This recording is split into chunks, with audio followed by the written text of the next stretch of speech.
Previously on Unscripted. The guys show up once a week. We don't have uniforms. We play, and then we leave. While you're there, you think that this game and this league is like really important. Winning and losing, like this is important to you. But not to anyone else.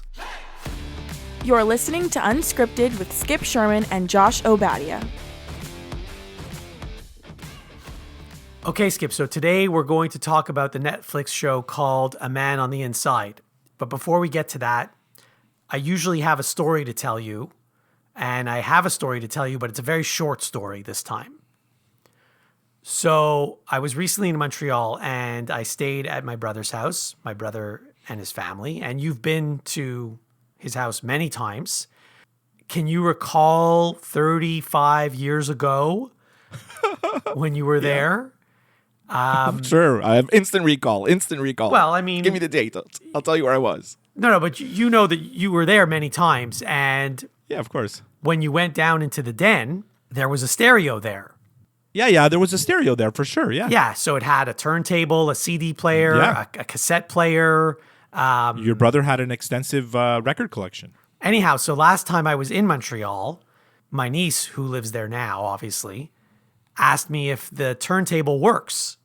And I said, well, it hasn't been used in about 30-something years. But there's no reason why it shouldn't work because it worked last time I tried it. So, anyhow, so I tried to use it and it didn't work. It didn't. It did not work. I was able to, if I spun the wheel myself with my hand, I could hear the music playing on the speakers, but it wouldn't spin on its own.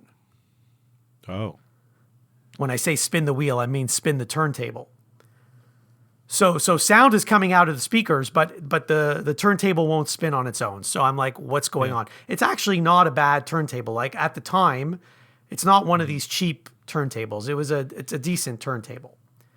Okay. So she wanted to use it. I guess she's maybe getting into vinyl. I don't know. And so I decided I'd make some calls, and because I'm sure there's places that fix these things. Sure. And a brand new one, of that quality is at least $500. I called the place. It's on that street. I don't know if it's called Royal Mount. It's like behind the Orange Julep. Yeah. There's a repair shop. I mean, it's not just a repair shop. They sell new stereos and stuff, and they only sell like high quality stuff and guitars and musical instruments and things like that. So I took the turntable there. And you did? Yeah. And the guy opens it up. I mean, it was very easy for him to open it up. And he's like, oh, well, I see why it's not working. The belt, which is kind of like an elastic, broke. Yeah. Because elastics, if you don't use them, they just break. It got hard and it snapped and that's it. Yeah. Right. So he's like, yeah, we can fix this. $150. Whoa. So it's being repaired as we speak. And next time I'm in Montreal, I'm going to pick it up and bring it back to the house. And my niece will have a turntable. The only thing is, play some albums. She's going to have to listen to either my old albums or my brother's old albums because those are the only albums she has. So she's going to be listening to the Smiths. Exactly. 80s alternative. Duran. Yeah. But everything I know about your brother's taste in music, it was really alternative. No? Well, or not so much. I mean, he has The Who. I think he has a Led Zeppelin album there. Well, now for your niece's next birthday, I know you're always wondering what to get her for her birthday, especially now that she's growing up. You can get her a vinyl album of something that she likes. I already thought of that. And actually, she went to a concert about 6 months ago. So I was excited to know which concert she went to. I want to know what kind of music she likes. Olivia Rodrigo? No, she went to see 21 Pilots. Oh, she actually has some decent taste in music for someone her age. Yes, exactly. Yeah. Oh, that's really cool, actually. Good for her. So that's my short story. All right. I was expecting, I don't know what I was expecting because, not everybody knows you were in Florida for a couple weeks. I figured you're going to come on the podcast here. You're going to start telling me all kinds of crazy antics, things that happened to you. Airport situations, airplanes, flights, Ubers, the situation at the condo where you're staying. Who knows what kind of trouble you could get into, but I guess everything went smooth. Well, I didn't get into any trouble. I can tell you stories about the airport, and I can tell you stories about Uber, but Yeah. actually one interesting thing that I didn't mention to you about my trip, I checked in online, as everyone does these days, 24 hours before the flight. And then when you're checking in, it asks you all these questions like, are you checking any bags? So I said no. And then, are you carrying on any bags? And I said yes. And then it asks, we might not have enough room on the plane. Would you like to check your bag at no cost? So I said yes, only because I was bringing something that had liquid in it and I didn't want them to confiscate it. Oh, yes. So I said yes. And so sure enough, I ended up checking my bag and I didn't have to pay for it. So that was a nice little thing that happened. I don't know if that's going to work going forward because they've changed their rules ever since January 1st. But anyway, so that was good. Well, that's Air Canada, but I mean, I guess I don't know what other airlines are doing. Right. I don't know what other airlines are doing. So do we have any listener mail? Mailbag. We do have a little bit. We've got, my daughter actually sent us a message on Facebook about her favorite pop culture stuff from 2024. So we're talking about one of our last episodes of 2024. Right. So she just wanted to let us know that her favorite movie of the year last year was Wicked. Her top TV show, you're going to love this, Love Island USA. I've never seen it. And in terms of songs, she said lots from the Tortured Poets Department by Taylor Swift, and honorable mention to That's So True by Gracie Abrams, who actually opened for Taylor Swift when at the concerts in Toronto. We got some mail from some different listeners about the show Nobody Wants This that we reviewed last time.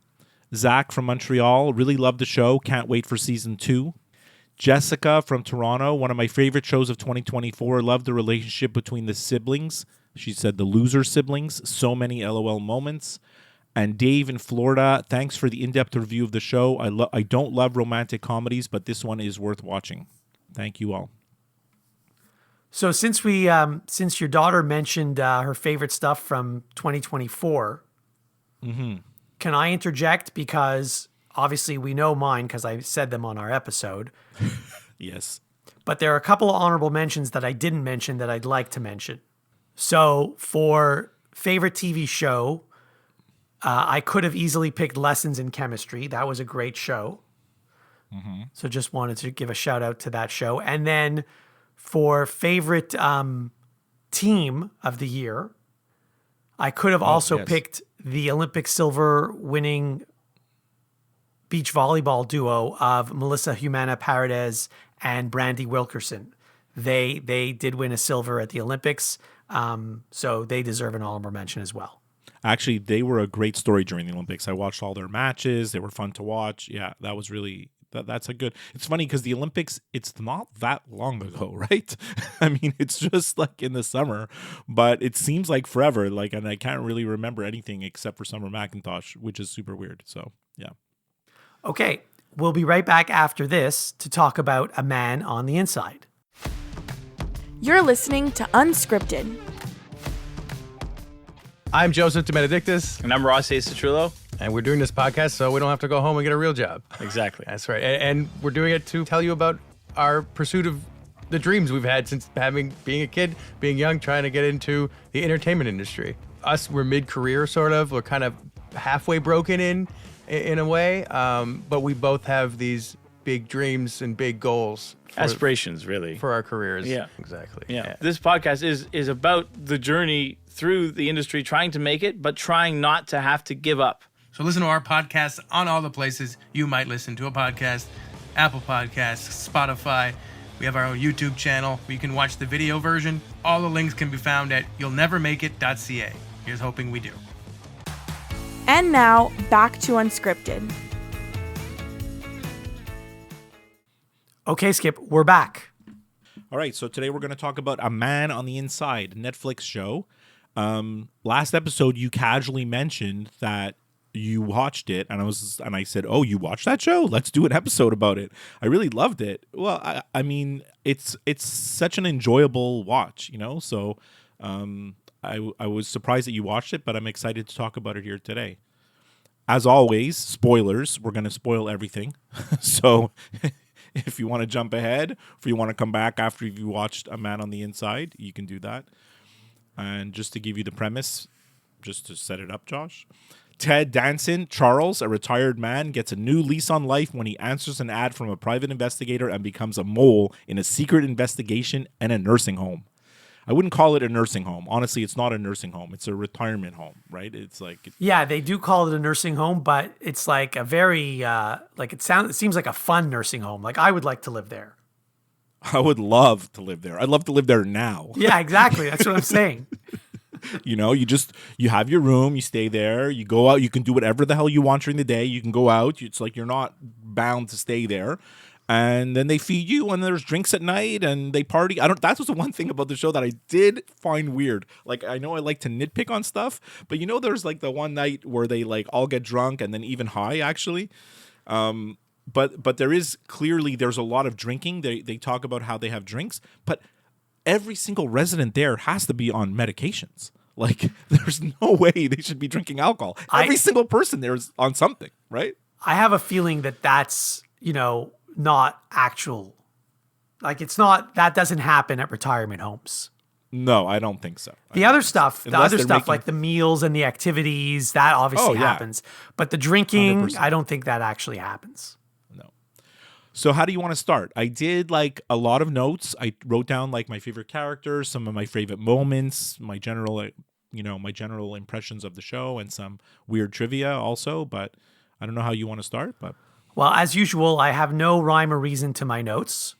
Me too. Yeah. So, but I will say that I did like the show. So, like, do you want to start with like the characters and just that's a good like springboard to talk about different situations, or? Sure, because as you know, when I talk about a show, I always forget the names of the characters.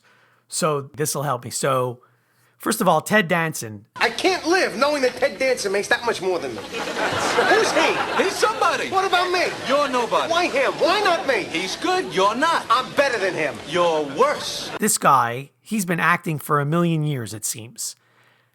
I don't know how many actors have this long of a shelf life, because I remember him from Cheers, and that was, wasn't that in the 80s? It was, yeah. So the fact that he's still acting and he's still, you know, a good actor, and he's great, and he's able to, like, because this is a different role than what he did on Cheers. But it's impressive. I don't know what other word to use. You know, there's a lot of actors. Tom Hanks gets the worst criticism for this. Denzel Washington too, in that they're always playing the same. No matter what character they are, it's like the same. They're the same. Like there's not a lot of differentiation in their movies and their shows. But like, if you take Ted Danson, the last thing that we saw him in before this. Now, I never watched the show The Good Place. I don't think you have either. I know he was in that. But like, if you just take him in Curb Your Enthusiasm, where he plays himself now, he's not the same at all in this as Charles. He really plays a senior who's lonely, who's quirky, like, you know, all the stupid stuff that when he talks into his microphone, talking about all the little things that he's doing, supposedly giving Julie, the private investigator, updates, which she couldn't care less about. Like, she doesn't want to listen to his long ramblings about who his suspects are and all this. Just tell me what you think and what happened. That's it. But like, I just found Ted Danson is really, really great in this show. I love them in it, you know? Yes, so. he really was, and like really believable. Like, let's jump ahead to, you know, when they're giving him the tour of the nursing home or the retirement home, whatever you want to call it, and then they get to that wing where they have the patients who have dementia, and then you could tell that it sort of hit him a little bit, and then you find out later, because his late wife had dementia, and you know, you feel like it's really happening. You don't feel like he's acting. Yeah. I mean, for people who have had parents or loved ones with dementia or Alzheimer's, we're lucky that I don't think we've experienced that into maybe a little bit, but not into this level, right? Like where people are losing their memory. It must be a difficult show to watch, like it's kind of heartbreaking, I'm sure, for a lot of people to watch this, but And it's very good how they manage to explore those things in the show, and they're serious topics. It's like it's grief, it's loss, it's death, Yeah. and yet it's still a comedy. So they were able to balance it out, and it worked. I wrote the exact same thing. It explores like all this, so many different like topics that seniors are experiencing: loneliness, friendship, grief, loss, all the things you said, especially dementia. But like they balance it out with so much humor, and it's actually because some of the characters are so cute. Like honestly, like they're so adorable. Like Calbert, the guy who Charles eventually becomes really good friends with. Like he's such a cute man, honestly, and their friendship is so like adorable. And also, who's the president of the resident association? Susan, the Asian lady. I forget her name, but yes, she's nuts. Like honestly, she's nuts, but she's so funny. Like every time she's on screen, it's so funny. And then she anoints when she needs like a VP. When the VP, I think the VP died and they had to replace the VP. Yeah. She anoints Charles. You're the new VP. Like she didn't even ask him. She just told him. No. And the last thing he wants to do is to be the VP. He's like, he doesn't even really live there. Exactly. Yeah. Yeah. But I really did. You mentioned Calbert. I like Calbert a lot because they play backgammon together and they go to the baseball game together. And the interaction with Calbert and Charles is great because you end up meeting Calbert's son, who, he's not really, it seems like he's not really interested in his dad. And then he wants to move his dad to a different country, and the dad doesn't want to move because he doesn't want to start all over again. But because of that, Calbert ends up having a conversation with his son, and then the son realizes, maybe I won't take that promotion. Yeah, yeah. I mean, it's a great story. With the thing with Calbert and Charles is like when Calbert finds out like what Charles has been up to, spying on them all this time and like deceiving them and deceiving him.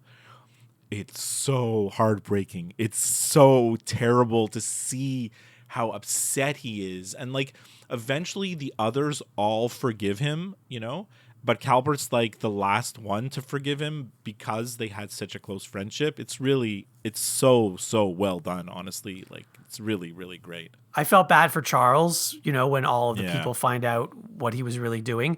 But the truth is, like, all the interactions that he had with Calbert were real. Like, he legitimately 100%. Liked him. He legitimately, had fun playing backgammon with him and going to the baseball game with him and all that. That wasn't fake. Yeah. No, it's all real. Like, all the interactions he had with everybody was real. I mean, some of the other characters that really make their mark, like, there's his daughter, Emily, who plays an important role in the show. But I thought like she was okay, the actress. And then Julie, the PI, and I wrote the other daughter because she's like his fake daughter. Thought she was actually funny. They had a lot of good banter between her and Ted Danson. It was, for me, it was interesting to see this actress in such a prominent role. She has a small recurring part in Chicago Med. Believe it or not. That's your favorite I show. watch all those shows. And I know I love all the Chicago shows. So she's like a recurring doctor that's not in every episode in Chicago Med. So when I saw her in this show, I was like, hey, and I don't even know her name in Chicago Med. I'm like, she's like Dr. Charles' assistant, so I was happy to see her.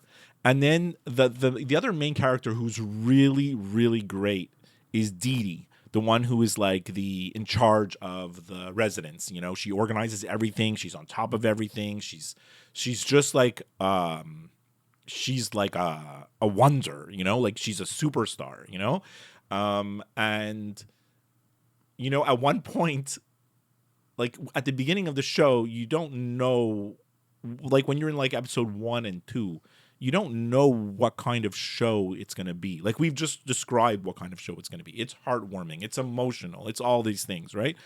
But like when you're in episode 1 and you just know that like someone's jewelry was stolen, and then they start introducing you to the characters that are at the residence, like my first thought is like, oh, Dee Dee's behind this. She's stealing stuff from the residents. Like that was like in my head, right? I'm like, maybe she's stealing stuff. She's got some scam going on, right? And then a few episodes later, you realize like it's not this kind of show. Like that's not what kind of show this is, right? It's not only murders in the building. Exactly. It's not only murders in the building where it is like a whodunit where they give you the lineup of the suspects and you figure, okay, one of them, then they're gonna have the big reveal at the end to tell you who stole the necklace. But I mean, it turns out that no one really stole it, right? And that leads us to Gladys, the resident who eventually has to go into the memory loss ward, the dementia ward of the building, and Charles is actually the one who figures out. He's the one that actually figures out like what happened, that she just took it because she thought it was part of her costume jewelry because she has a huge collection, and it's very, very well done, that with the reveal when he's like, oh, do you have a red dress? Do you have a necklace that goes with the red dress? And what do you have? And then of course, she pulls it out. It's really like super well done, the ending. It was interesting. So when he figured it out, he was actually in an Uber on the way back from the baseball game, I think, with Calbert. And then all of a sudden, they're having a conversation. All of a sudden, he just says to himself, oh. And then you don't know what he's doing, like, or what he's talking about, because he doesn't talk about it. And he's like, I just figured something out. But he doesn't say what he figured out. And then you only find out in the next scene or the next episode what he figured out. So he sort of just figured it out by accident. If you watch it back from the beginning, I don't know, I'd have to experiment and see if this is true. There probably are so many clues from the very beginning. Now that you know that Gladys is the one that took the necklace, like there's probably clues throughout that are telling you that she had it. At one point she has her sketchbook. If you really look at it, there's probably so many things telling you like exactly the truth. But, we're caught up in, Elliot punches him out, and this one, and the drama in the home, in the residence, like, and then of course we didn't even talk about Virginia, played by Sally Struthers. She is like a trip, man. Let me tell you, she's great. She's in love with Charles right at the beginning. As soon as he comes in for his tour, she's like, "Is that your real hair?" And he's like, "Yeah." Like she's attracted to him immediately. But then of course you find out that. She really has this on again, off again, on again, on again thing with Elliot, the other resident, who eventually they do get married. Yeah. There was one scene I really liked. It not really pertinent to the show, but towards the end, when Charles's real daughter Emily, she's in on it, like because they fill her in on everything that's going on. But then Dee Dee starts to figure stuff out. And so Dee Dee calls Emily, the real daughter, thinking that she's going to catch her in a lie. But Julie, the PI, had prepared Emily in advance, thinking this would happen. And so it was brilliant. And so she was able to answer all the questions, and she didn't blow the cover. Yeah. Dee Dee's great. Honestly, she's so great. And then at the end when they kind of tell her like she wants to, she resigns, but then they force her to come back. Because she's so good. They need her, right? Like she's not in this job to climb the corporate ladder, right? Like that they're showing you her purpose, right? She's in this job because she wants to be doing this. Like she loves these people. She loves what she's doing. And then there's also the other character. I don't know her name. She's actually quite funny. The one who's like from the super rich family that just volunteers to do like art therapy. Yes, yeah. I forget her name. Yeah. She provides a lot of like comedic moments because she's so clueless, but yet her heart's in the right place, Yeah. One scene that I really loved is like right at the beginning. I guess it's probably episode 1. Or maybe 2, actually. Maybe episode 2, where the Julie, the PI, is doing like the interviews for like the people that answered her ad in the newspaper, and literally the only qualifications for the job are you 75 or older, and do you know how to use a smartphone? That's it. If you could do those 2 things, and then you're in. So you figure, okay, there's got to be like a bunch of people, and she'll choose from them. He's literally the only one. Like he's the only one. It's not just use a smartphone. You have to be able to take a photo and send it in a text message, I think was the test. Right. Yeah. So like he's the only one that can do it. And he could barely, like, it's so funny, honestly. Like, and then she's like, okay, and then she goes out in the waiting room and she's like, okay, you can all go home. Like everybody else, it's very, very cute, you know. So So I don't know if you know. So the creator of the show is a guy called Michael Schur. So apparently, he was working on a different project. Him and this other guy, Morgan Sackett, were going to take the movie Field of Dreams and make it into a show, but it never happened. really, Yeah, it never happened. So thank God. the two of them were talking, and then Morgan Sackett asked Michael Schur, have you ever seen this movie, The Mole Agent? It's a Chilean movie, I think. And so then Michael Schur watched the movie, and then based on that movie, he created this show. That's where he got the idea. So now I guess I have to go watch The Mole Agent.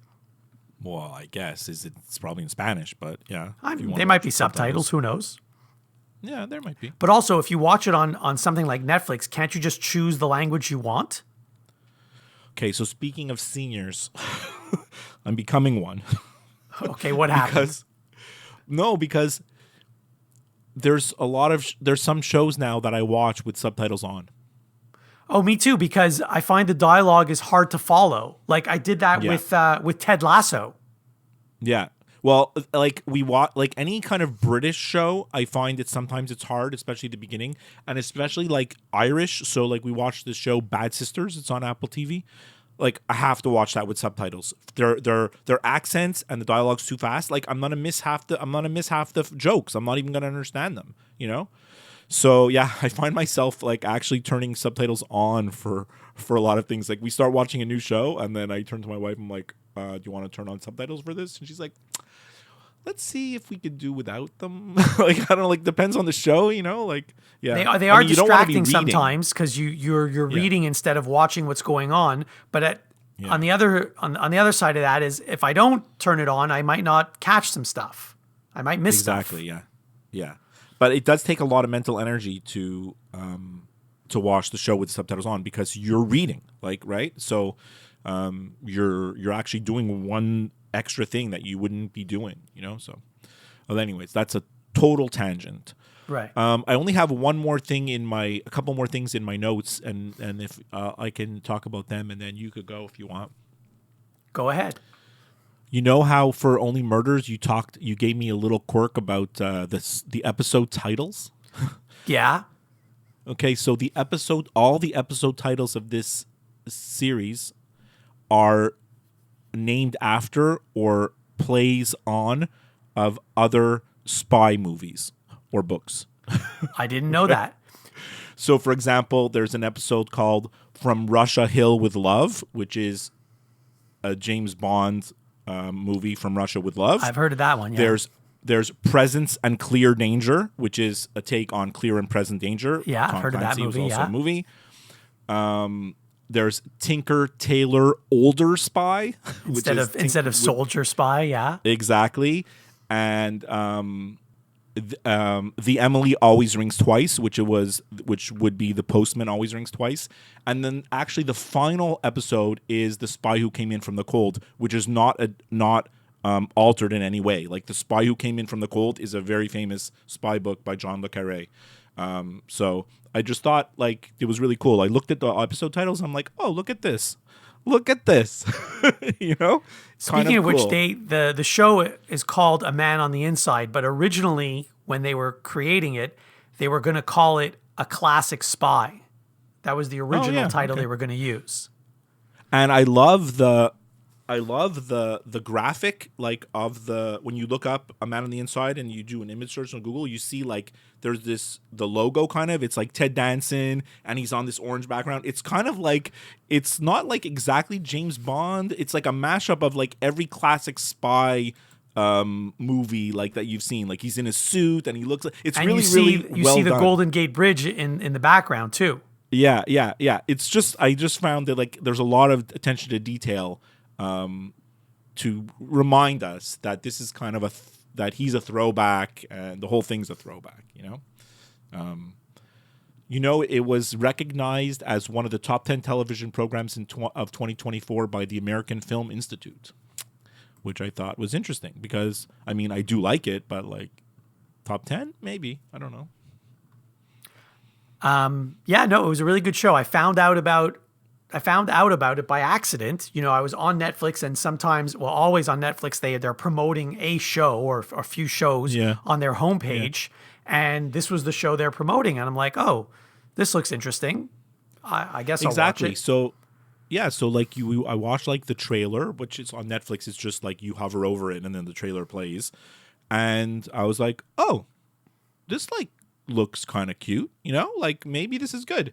And then a friend of mine, we were having breakfast, and we always talk about the different shows that we watch, and he's like, did you watch this show with Ted Danson? I'm like, no, is it good? He's like, yeah, it's great, you gotta watch it. And like the episodes are not long. Like we watched this show in like 2 days. Oh yeah, you can watch it really quick. Yeah. I mean, we watched it like over Christmas when we had lots of time. We just binge it. Like we probably could have watched it all in one day, but that's like an indictment of our, I don't want to like make us sound like we just sit on the couch and watch TV for 12 hours a day, even though that's almost true. So the creator of the show, Michael Schur, he also helped create Brooklyn Nine-Nine, which I don't watch, but I've heard is a good show. A lot of people like it, yeah. But there's a lot of actors who are in Brooklyn Nine-Nine who are also in this show. For example, Stephanie Beatriz, Mary Elizabeth Ellis, Eugene Cordero, and Mark Evan Jackson. So the show, according to IMDb, the show came out on November 21st. And then, less than a month later, they announced that there's going to be a season 2. I like the way it ended. There could have had a season 2, or they could not have had a season 2, right? Like the end of the show, it's like she's like, I need you again, you know? I need you for another mission. And they could have just left it at that, you know, but it's kind of like Only Murders in the Building. They could have another season, or they might not. Yeah. And they don't have to decide until they shoot the last episode, really. Yeah, we'll have to see what kind of caper he gets into. Like, it can't be like, he can't go undercover again in an old age residence, can he? Like, can it be the same thing? Like, or is it? No, but it is something where she needs an old person. Yeah, or maybe it's gonna be. We saw at the end that he goes back to teach some classes at university. Right. Maybe it's gonna be something to do with that. I don't know. You know, I'm interested to find out. I'm looking forward to seeing the next season. Something else that the creator said, this is a quote by him. He said, because he was talking about The Mole Agent, and he said, it's a powerful documentary. It makes people feel something remarkably similar across any age, ethnicity, or gender. And he described that feeling in a very reductive way as, I've got to call my mom. In this show, they tried to do a similar thing with the tone. Basically, does the show contribute to that feeling of making us want to call our moms? Yeah, I guess you're right. So it's a documentary, The Mole Agent. So this is based on a true story. This show here. I'm just telling you what I read about The Mole Agent. I haven't seen it, so I'm not sure. I believe it's a Chilean documentary. Well, I mean, loosely based. I mean, doesn't mean everything that happened in the show is true. It's basically like a senior goes undercover at a nursing home. That could happen a million times, right? Yeah. It's actually quite a smart idea. You know, like of all the things where you'd have to go undercover, this is probably the easiest. Well, I mean, like for him, like at a certain point, I thought like he's gonna want to stay there. He liked it there. He wanted to be there, right? But he also did like his independence and like living at home and his home. Like there's a balance, right? But like at a certain point, I thought, oh, he's just gonna stay there. He loves it so much, you know. And I think his daughter was thinking that too. I did like the scene where, you know, he's back at his house. This is, I don't know if it's the last episode or second to last episode. He's there with his daughter and they're cleaning out stuff. Like he had kept a bunch of stuff, a bunch of his late wife's stuff. And he finally decided, okay, it's probably time to get rid of this stuff. You know, I just had to go through that, and it's obviously very difficult. I know you had to go through that as well. So I did like that scene. The cool thing about that scene is that, what I really liked was all throughout the show, there's this tension or animosity from the daughter towards her dad because she was kind of mad at him that he packed up her mom, like his wife, her mom's stuff immediately after she died. He's like, you didn't even do anything. She died, and like within 2 days, everything was packed up, right? But then you find out that he had packed it up already before she died because they were getting ready to finally make the decision to move her into like a place where she could receive the care that she needed. And the daughter didn't know this, right? So that was really, really touching and heartwarming scene between the father and daughter. It's really good. Agreed. I know you told me you don't want to give it a rating. I don't like to give ratings. I'm only giving it a rating so I could give you the criteria that I'm giving it to it, with the little quirk attached to it. I'm going to give it 4 out of 5 salt shakers. Salt shakers, yes. They where were all the salt shakers going? They were disappearing. It's crazy. She's like, we need salt shakers. How many? 35. Like, what do you mean 30? Like, how many salt shakers do you need? You know? And then they end up finding them all. Yeah. Well, people just take them, right? Well, one person was taking them. Yeah. Not realizing. But it's funny even. because I guess in like senior residence, it's salt shakers. But like, I mean, maybe it's different for you because you're only one person in your home and like we're 4. But like, I don't know where the socks go. Like, I don't know what happens to the socks. They go in the laundry and they don't come out. I've heard this story when I've been to your house. Your wife has told me that socks go missing. She keeps a bag of the single socks that don't have the matching pair. There's like 50 socks in there. Like, where are they? I don't understand this because if you put in a pair, then a pair should come out. I don't know where they are. But they're, that's a big mystery. If you ever sell your house and you move, you're going to find them all. 100%. We'll find them that day. We're like, oh, here's all the socks. They made it into a pile. Okay, we'll be right back after this with some final thoughts. You're listening to Unscripted. Hey everyone, Skip here. I'm really excited to invite all of you to follow my new account at Skip Cooks on Instagram and TikTok.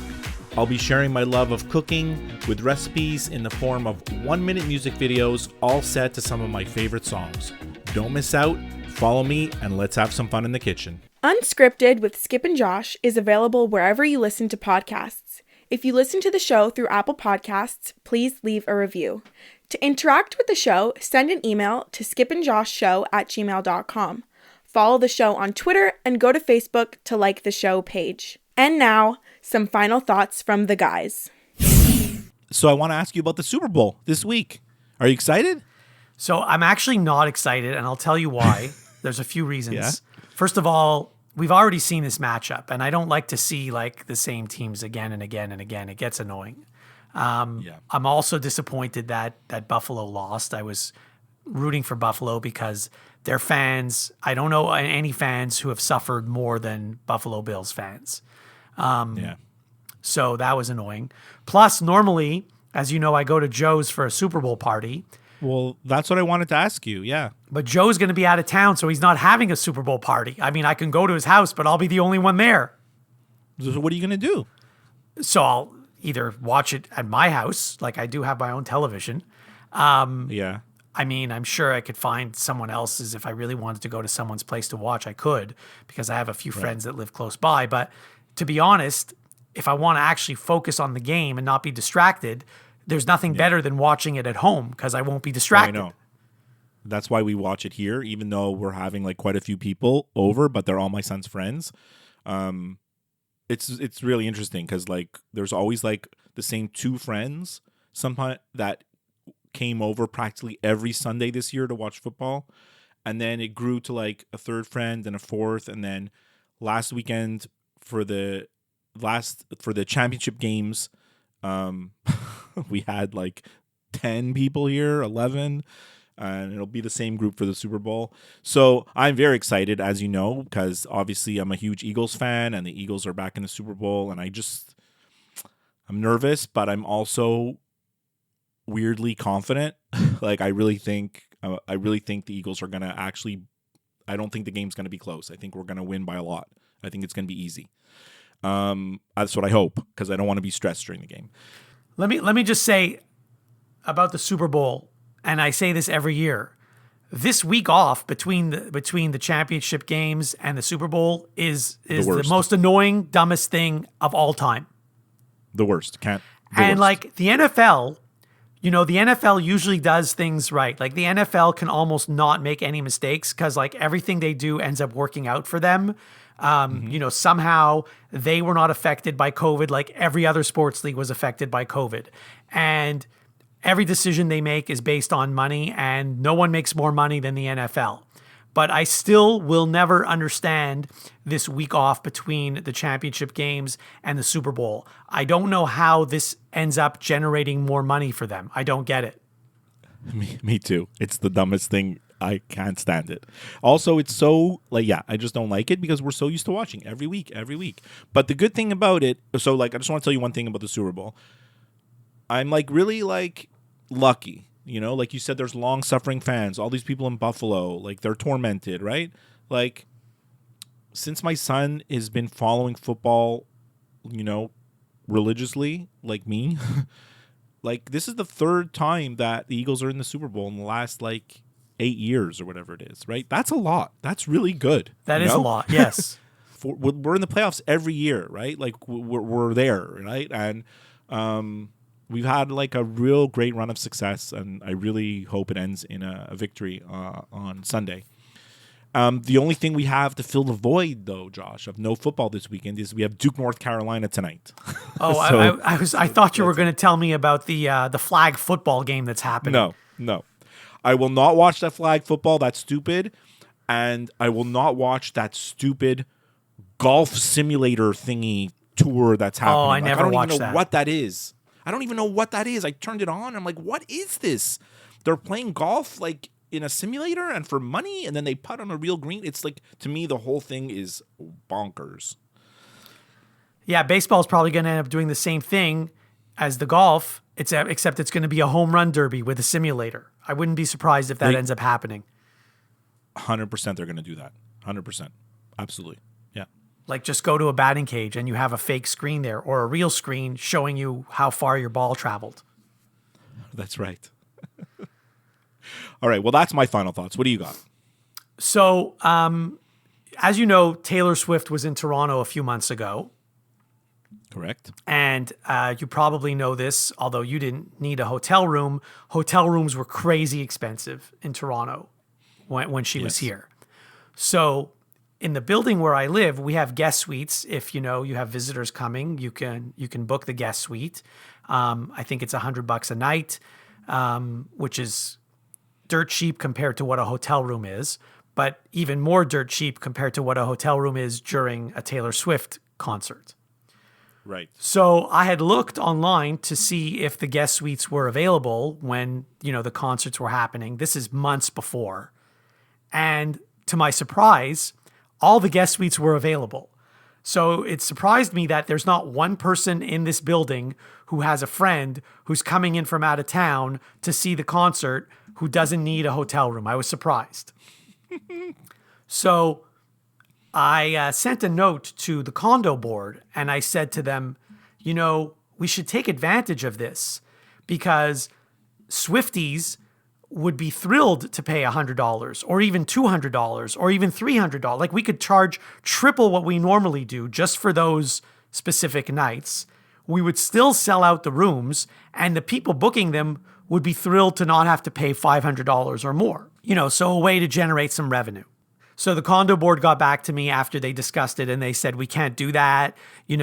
First of all, we're nonprofit. Second of all, the people who normally use those guest suites are friends or family of people who live in the building. And so we don't want complete strangers in the building. Plus, how would we even advertise it? It's not like, who's going to come to our website to find out? Anyway, so it didn't end up happening. No big deal. I just suggested it, whatever.